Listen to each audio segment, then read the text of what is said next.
Now putting it on is always normally easier than taking it off, because you can rest all the pressure on a lot more metal than you can taking it off. So as you can see, that's nice and flat, and it is important that it's flat. Other good thing to do is just check with your old bearing, make sure they're the same height, same width, same everything. Now I know this one is. Now, this is where it gets very important. As you can see, one end of the bearing and the other end of the bearing. Now, we have a magnet pickup here. This is for the ABS sensor. If you put this on wrong, your ABS won't work and your light will be on. Now, the ABS sensor on this one is on the inside, so we have to make sure that this pickup goes and presses down. If we have this pickup lifted up, the ABS light will be on, the ABS won't work, and you'll try and take the bearing out, normally destroys it, so you have to buy a new bearing. So it's important to get the bearing the right way around. This has also been a debate on my videos. What I normally do is I put a socket on the inside race here of the bearing. Now this one isn't big enough, but you get the idea, as you can see there. And people say that's wrong. Well, actually it isn't wrong, because the ball bearings inside spread the load.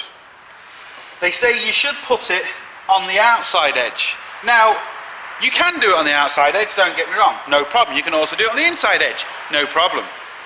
But I have seen more bearings get damaged on the outside edge than I've ever seen on the inside edge. The reason is because once you're on the outside edge, you haven't got a lot of room. It can slip very easy to one side, and once it presses inside that middle part of the bearing, that's it, bearing destroyed. You'll put it on the inside, you've got a lot more room if anything slips, because sometimes, believe it, you know, these do slip off. Something might not work and something slips, and I've seen more bearings get damaged on the outside edge than I've ever seen on the inside edge. As long as you don't do any damage, that's the main point of it. Everyone has their own different ways of doing it, so end of story. So, make sure it's nice and straight, make sure you have the part in the right place for the pickup for the ABS sensor, loads of WD-40, and again, loads of WD-40. And what we need to do now is find a socket to fit over it to clamp it down. Now, funnily enough, I was only messing when I picked up this, but I could use that. And this is just for people who say what I'm doing is wrong. So I'm going to show you this way. I personally don't like it this way, but let's do it this way. It's going to do exactly the same thing. It will go down. I know it will go down. I didn't say it wouldn't go down.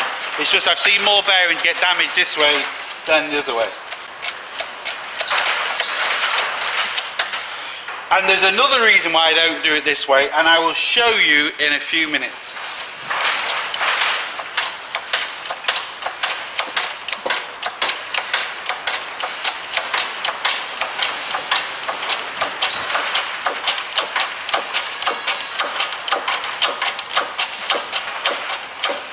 Now, I have to stop there now. I can't go any further.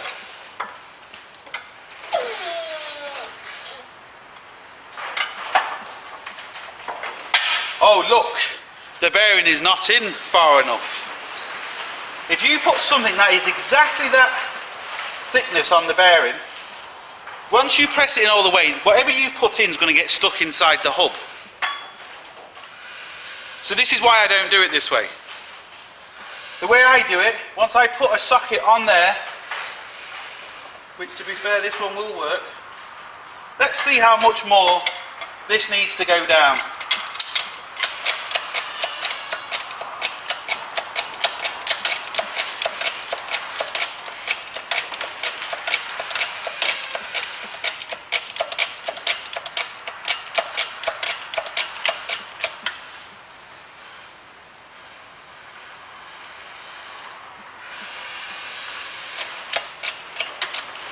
Right, you ready?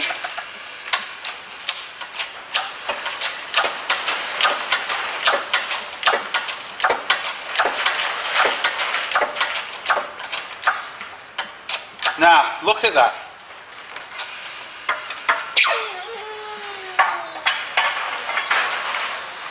As you can see, that's gone down 8 mil, 9 mil. That bearing has to be sat inside there. If I had something that was the same thickness of that bearing, it would get stuck inside that hub. And not only that, to get something that's thinner, what you need to do then is you need something that's really thin, and you haven't got a lot of thickness in the bearing. And if it slips off, you're screwed. As you can see, the centre part of that bearing is 3 times thicker than the outside of that bearing. That's why I use the inside.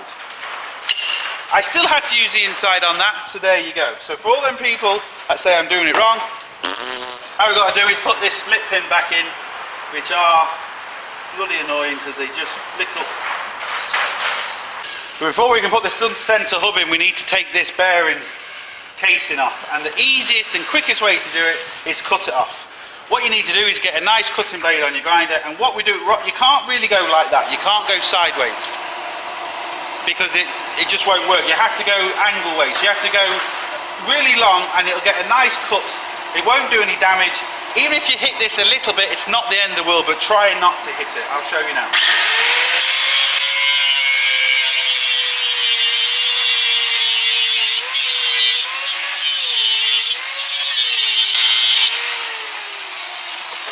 Now my battery's about to run out of my camera, and I have to quickly change it. Right, I haven't gone all the way through with this, but I've gone a good 85–90% through. All I've got to do now is get a chisel, and with the chisel we'll break the rest, and this should just slide off nice and easy. As you can see, that's broke it. It didn't slide off, but it broke it, doesn't matter.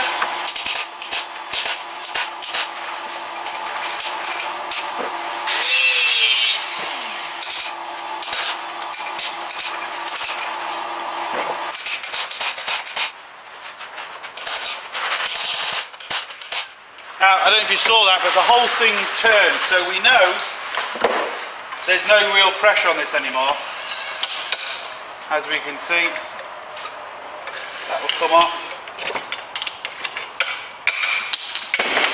I touched it a little bit there and a little bit there, but I mean, it's not the end of the world. One thing that is important, we need to make sure there's no ridges, there's no lines, there's nothing on that, because this obviously has to now press into the bearing. Now, there's a couple of important things we need to remember. Once we're pressing in this, if we was just to press this in without putting anything underneath, we're gonna pull out the bottom half of the bearing. So what we need to do is we need to get the socket back on it. I need to line the socket up, so I'm going to put that like that. That's on it like that. Line the socket up from underneath. Because what will happen is the bearing that's split in the middle, I don't know if you can see that, but anyway, what we'll do is we'll pull out half the bearing, and that'll just destroy the bearing. So we need that under there, stopping the bearing from separating. On the top, this will do it for us, so we don't need anything on the top. But again, loads of WD.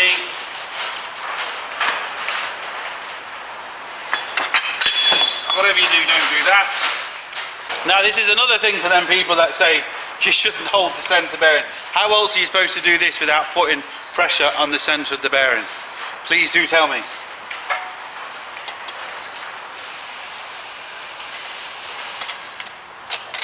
I'm just going to get this close, line it all up first.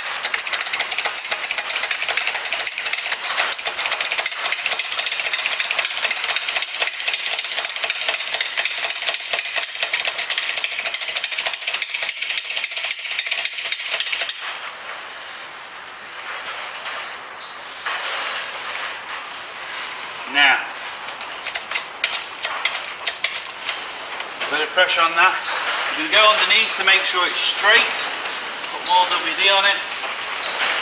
Because this is the vital part now. This is the part you have to be careful of. And very slowly push it down. Once you get halfway, look underneath, make sure your socket is square, which it is.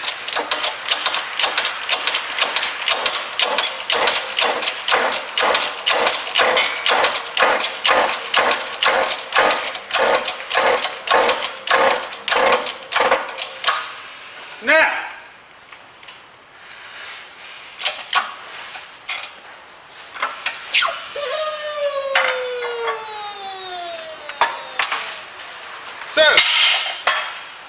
I've used the middle of the bearing twice, and shock horror, the bearing is fine. No using that. And now, that turns. Lovely. Now we need to shove it back on. Now what I'm going to do, I'm going to put this back. So the first thing I need to do is, if you remember, is we need to put the bolt on the bottom ball joint before we put the drive shaft in, because otherwise it won't fit.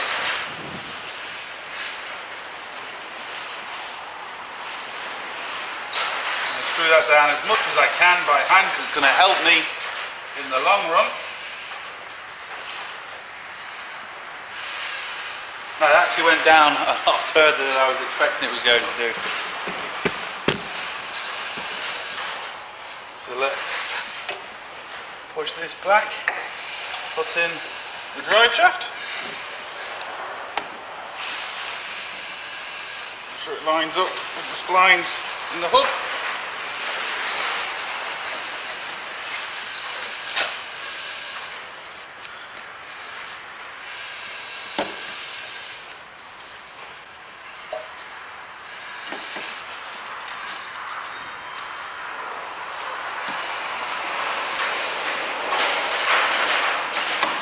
Now, got it out.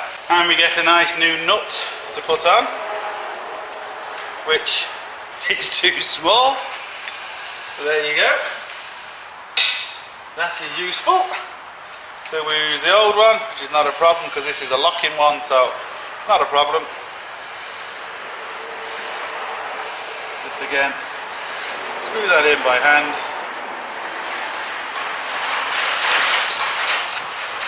Next thing I'm going to try and do is fit these two bolts for the suspension, which does mean pushing down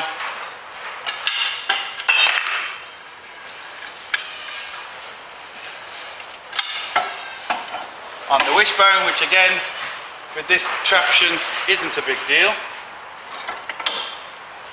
So let's just get that back in place.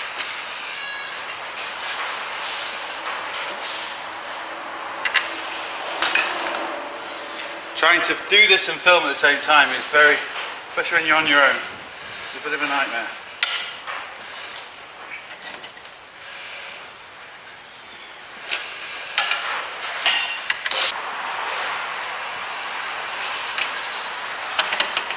Gotcha.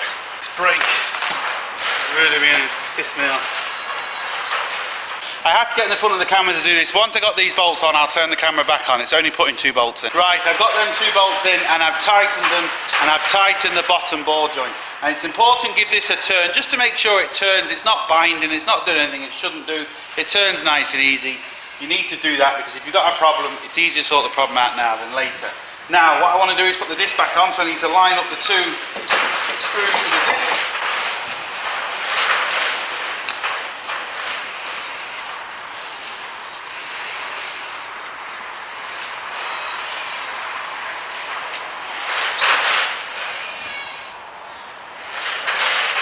They're in.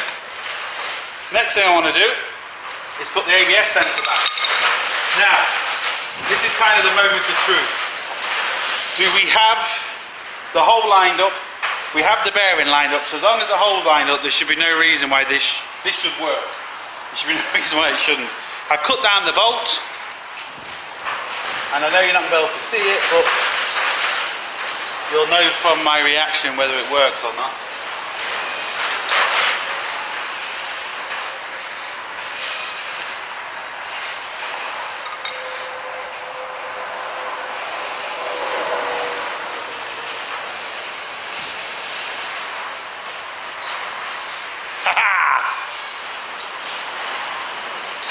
It worked! So, 10 mil, screw it back in.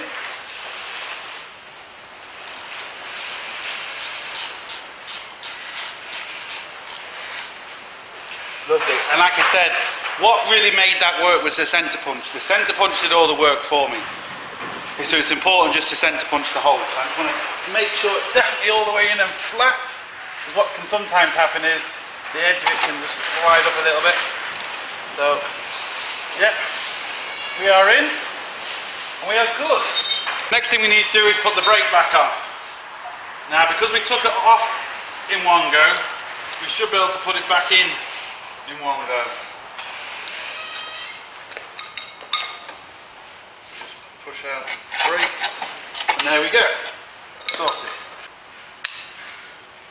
Now, just want to tighten both of these up to 15 mil. Now, they're tight. Now that's basically it. All I've got to do now is pump the brakes to make sure we've got a pedal here, put on the wheel. When I start it, hope the ABS light doesn't come on. No, it shouldn't come on because we know we've got the bearing on the right side and we didn't really do anything to the ABS sensor. Now, if your ABS light does come in, then you obviously got a problem somewhere, but just make sure you put your bearing in the correct way, because otherwise your ABS sensor will definitely come on. Right, so that's it. So that's how to put a wheel bearing on the proper way. So look, don't forget, check out my shop, website and forum are coming soon, and thumbs up and subscribe, and don't forget, get your hands dirty. See you for the next one.